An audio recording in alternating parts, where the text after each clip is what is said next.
ইসলামী ছাত্র শিবিরের মাসিক প্রকাশনা ছাত্র সংবাদে প্রকাশিত একটি প্রবন্ধে মুক্তিযুদ্ধ নিয়ে কটাক্ষ করা হয়েছে বলে সমালোচনা করেছে জাতীয়তাবাদী ছাত্র। মহান মুক্তিযুদ্ধে বিজয়ের মাস ডিসেম্বর সংখ্যায় প্রকাশিত জনৈক আহমেদ আফগানি রচিত যুগে যুগে স্বৈরাচার ও তাদের করুণ পরিণতি শীর্ষক প্রবন্ধে বলা হয়েছে, অনেক মুসলিম না বুঝে মুক্তিযুদ্ধে জড়িয়ে পড়েছিল। এটা তাদের ব্যর্থতা ও অদূরদর্শিতা ছিল। আল্লাহ তাদের ক্ষমা করুন। ছাত্র শিবিরের দলীয় পত্রিকা এ ধরনের আপত্তিকর বক্তব্যের নিন্দা ও প্রতিবাদ জানিয়েছেন। ছাত্রদলের কেন্দ্রীয় সভাপতি রাকিবুল ইসলাম রাকিব ও সাধারণ সম্পাদক নাসির উদ্দিন নাসির বুধবার গণমাধ্যমে পাঠানো ছাত্র দলের দপ্তর সম্পাদক জাহাঙ্গীর আলম স্বাক্ষরিত বিবৃতিতে এই প্রতিবাদ জানানো।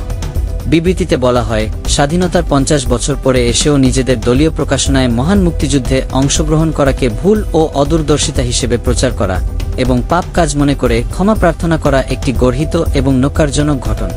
প্রকৃতপক্ষে মহান স্বাধীনতা যুদ্ধ কোনো ধর্মযুদ্ধ ছিল না। এটি ছিল অত্যাচারে জালিম দখলদার পাকিস্তানি হানাদার বাহিনীর নির্বিচার গণহত্যার বিরুদ্ধে মজলুম বাংলাদেশিদের প্রতিরোধ। যুদ্ধ ধর্ম বর্ণ গোত্র নির্বিশেষে আপামর জনসাধারণের অংশগ্রহণের কারণে মুক্তিযুদ্ধ ছিল একটি সত্যিকারের জনযুদ্ধ। সাদিকুল ইসলাম, উন্মুক্ত বাংলা।